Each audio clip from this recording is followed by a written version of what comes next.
It's strange, isn't it? How someone can leave you by choice, then return like nothing broke in the silence. You start asking yourself, if they were the one to walk away, why are they the one reaching back now? What changed?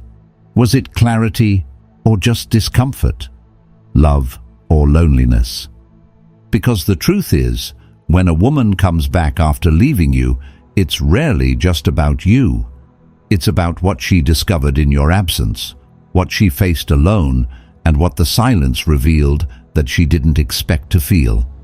In this video, we're going to walk through the real reasons why someone who ended things might come back, and what that actually means for you as a man. And by the end, you won't just understand her behavior. You'll understand your own worth more deeply than ever. If that's something you're ready for, like the video, subscribe to Stoic Station, and let's begin. Part 1. 9 psychological reasons why they come back after leaving you. 1. Grass is greener syndrome. They didn't leave because you lacked something. They left because they believed there was more waiting elsewhere. More passion, more excitement, more of the version of love they had built up in their minds. In a world filled with highlight reels and filtered fantasies, it's easy to convince yourself that what you have isn't enough. So they stepped away, chasing that imagined version of happiness, believing someone new would ignite something in them that you couldn't. But the truth always surfaces, and what they found wasn't magic. It was emptiness dressed as novelty. The sparkle faded, the conversations felt forced, and the comfort they once took for granted with you became a memory they couldn't shake. They didn't just miss a person, they missed the emotional safety, the depth, the quiet knowing that love isn't built on adrenaline. It's built on presence, patience, and the kind of connection that doesn't scream, but stays. They thought they'd be happier with someone else, and realized they weren't. And now, in the silence they once chose, they finally understand. They weren't searching for a better partner. They were trying to escape a discomfort within themselves. But sometimes you only realize what was real once you lose it. 2. Seeking emotional comfort. When someone ends a relationship, we often assume they walk away lighter, freer, unaffected, but the silence they step into can be just as deafening, just shaped differently. After the initial relief fades, they start feeling the weight of what's been lost. The quiet becomes louder at night, the bed colder, the phone stays still, and in that space, regret creeps in. Not always about you, but about the void you once filled, the warmth of your voice, the way you listened without judgment, the steadiness you offered when the world felt too much. The withdrawal they're going through from you might be so intense that they want to ease it by reconnecting, not because they've had a breakthrough, but because they can't bear the absence. And so they reach out, not with clarity, but with need. It's easy to confuse that need with love. But sometimes what they miss isn't the relationship, it's the comfort, the emotional shelter you unknowingly became for them. If they're not ready to show up with real presence and purpose, then reconnecting isn't healing, it's escape. And you deserve more than being someone's refuge from their own discomfort. You deserve to be chosen, not just remembered when they feel lost. 3rd, dopamine kick. Sometimes the thrill of something new feels like falling in love. But it's not love. It's chemistry. It's dopamine. They met someone who made them feel alive in a way that was different, unpredictable, untested. That rush gave them a sense of escape, a temporary high that dulled the weight of what they walked away from. And in the fog of that emotional surge, they convinced themselves that excitement meant depth, that attraction meant compatibility, that intensity meant connection. They were chasing a dopamine high, and now regret it because it wasn't based on clear thinking. What they mistook for freedom was just distraction. And when the sparkle dimmed and the silence returned, so did the clarity. What they had with you may be stable, may be calm, maybe even imperfect. suddenly became something they couldn't recreate. Because what you gave wasn't a rush, it was real. They weren't thinking long-term, they were chasing stimulation. But the heart doesn't thrive on peaks, it needs ground. And when the chase ended, they were left holding something shallow. That's when they looked back. Not because they found something better, but because they finally saw the value in what they lost. 4. Commitment issues. Some people long for intimacy, but only when it feels safely out of reach. They want the connection, the warmth, the reassurance. But once it starts to deepen, once it asks something of them, they quietly begin to retreat. Not because you were too much or gave too fast, but because being truly seen brought up everything they'd rather avoid. Love to them feels like a risk they're not sure they know how to hold. So instead of leaning in, they pull away. Commitment triggered their attachment insecurity, so they left. But now they're lonely, because the truth is, running away from closeness doesn't erase the need for it. And when the silence gets loud, when the comfort you once gave fades from their life, they begin to miss not just you, but the version of themselves they felt safest being around you. They may return, not because they've healed, but because the emptiness has started to feel worse than the fear. But without facing the root of what made them flee, without doing the deeper work to confront those insecurities, the pattern doesn't change, it just resets. And if you're not careful, love becomes a cycle of hope and hesitation, closeness and collapse. 5. Avoidance. Some people walk away not because the relationship was broken, but because being in it forced them to confront parts of themselves they weren't ready to face. When things got difficult, they didn't lean in, they withdrew. When intimacy became too real, too vulnerable, they interpreted it as suffocating rather than meaningful. So they blamed the tension on you. They told themselves the relationship was too much, too intense, too flawed. And by walking away, they believed they were choosing peace. But they weren't. They were choosing avoidance. They thought it was you causing the conflict. Then they met someone new, and the same problems followed them. The same emotional distance, the same arguments, the same patterns of miscommunication, because no matter who they stood across from, they brought their unhealed wounds with them. Eventually, some of them reach a point of painful recognition that the chaos wasn't in the relationship, it was in the parts of themselves they never tended to. It wasn't them, it was me. And sometimes that humility brings them back, not with grand declarations, but with quieter eyes and softer words. Other times, even in that awareness, they still can't stay, because knowing the truth doesn't always mean you're ready to live it. 6. Uncertainty. Not all breakups come from conviction. Many are born in hesitation. When someone leaves you, it doesn't always mean they were sure. Sometimes they were simply overwhelmed by conflicting emotions they couldn't sort through. There might have been moments when they doubted you, but also moments when they doubted themselves. They stepped away, not because they stopped caring, but because they couldn't find clarity in the storm.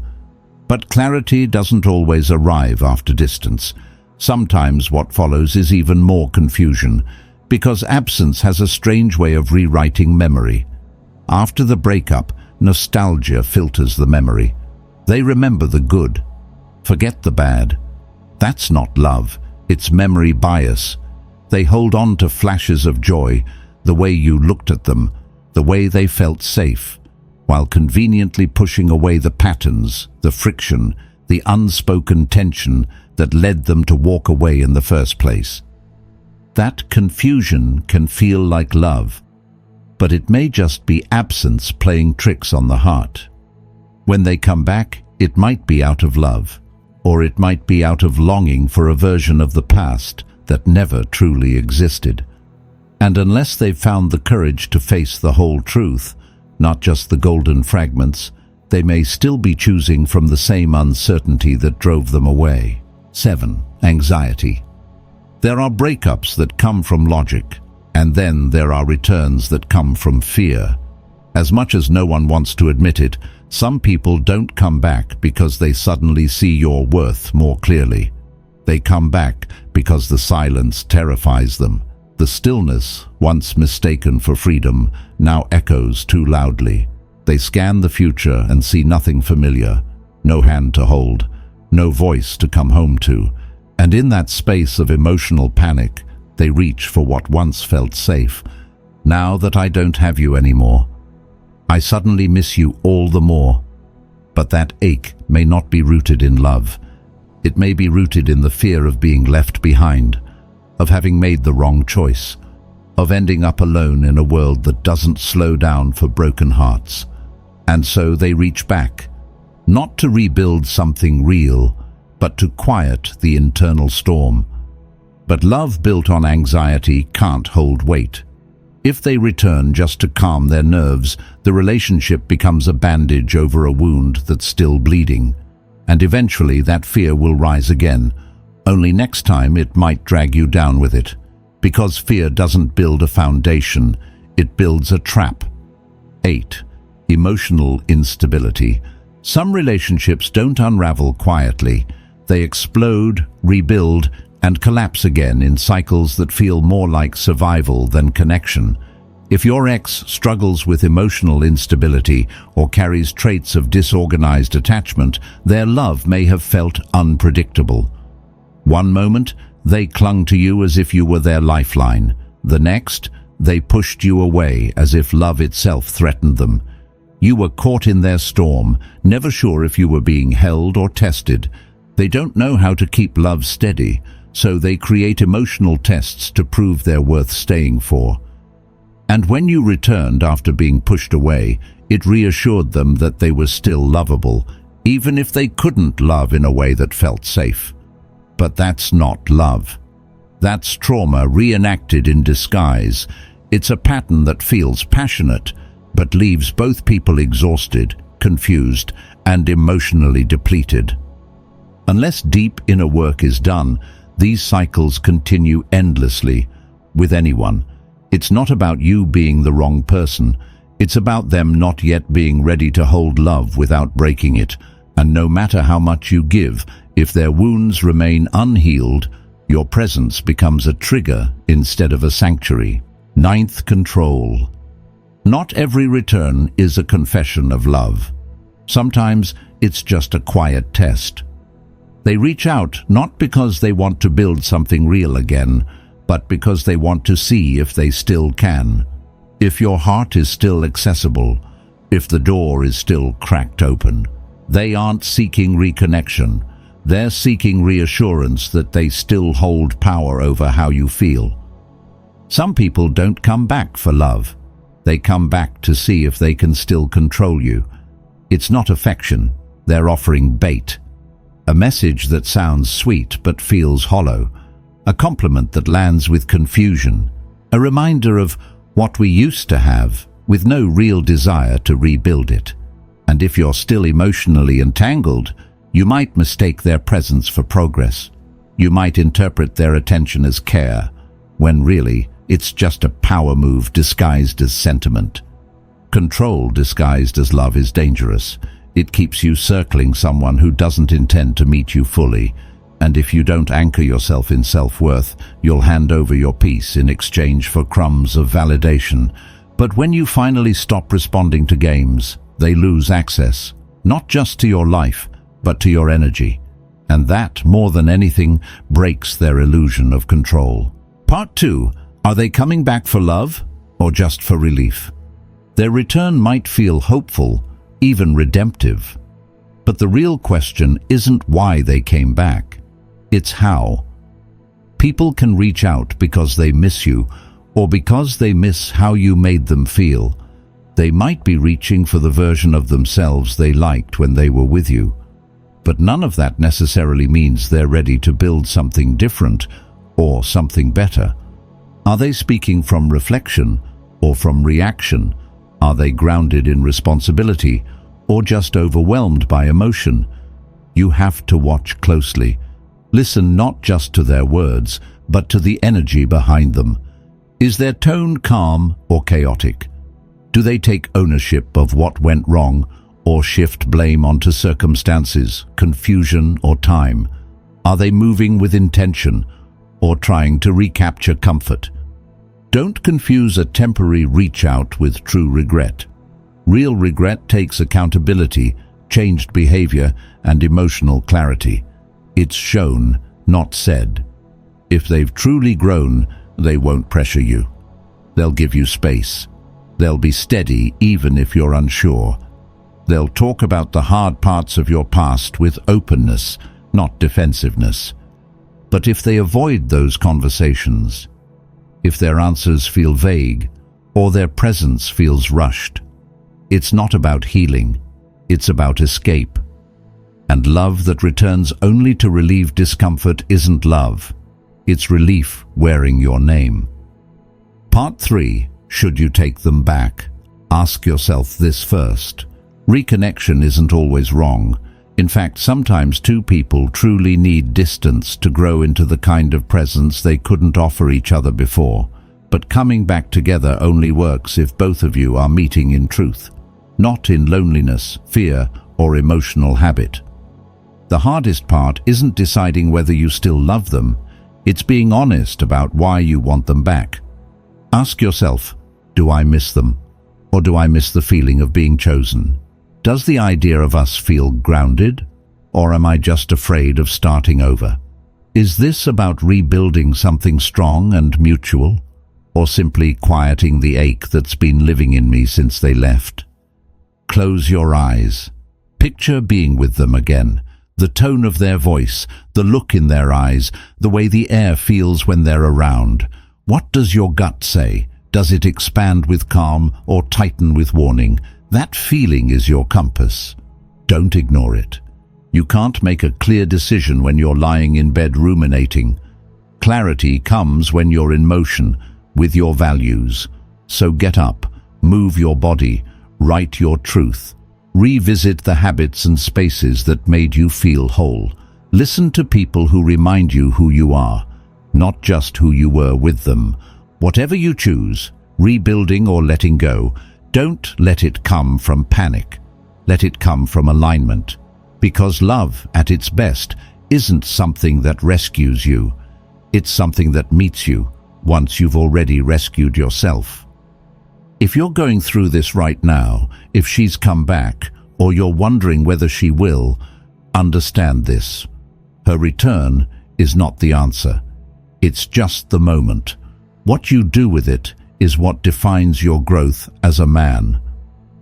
I've just laid out 9 reasons why she might come back, some rooted in emotion, others in avoidance, insecurity, or even control. And you need to see it for what it is. Don't romanticize her timing. Don't mistake her message for a commitment. What matters now isn't what she feels. It's whether she's showing up in truth, with changed behavior, with a clear heart. Most won't. Few will. And it's not your job to fix that. Because here's the lesson. Not everyone who left you was wrong to do so. And not everyone who returns deserves a second chance. Some come back because they feel something. Others come back because they lost something. You need to know which it is. You need to ask yourself, not if you still love her, but why you're still holding on. The truth is, some women leave to find better, and some leave to avoid facing themselves. But when a woman walks away from a good man, especially one who showed up fully, it often takes losing you for her to realize what she had. That realization doesn't obligate you to open the door again. Growth means you no longer confuse her longing for your strength with genuine change. So don't wait for closure. You already have it. It's who you've become in the silence. Whether you let her back in or walk forward alone, make sure you're doing it from clarity, not confusion, not pressure, and definitely not fear. Let your standard, not your loneliness, decide what happens next. And above all, remember this. You are not defined by who walked away. You are defined by how you chose to rise when they did. Keep walking forward, calm, strong, unshaken. If this brought you clarity, hold on to it. Let it sink in. Like the video, subscribe to Stoic Station, and keep becoming the man who doesn't chase closure. He becomes it.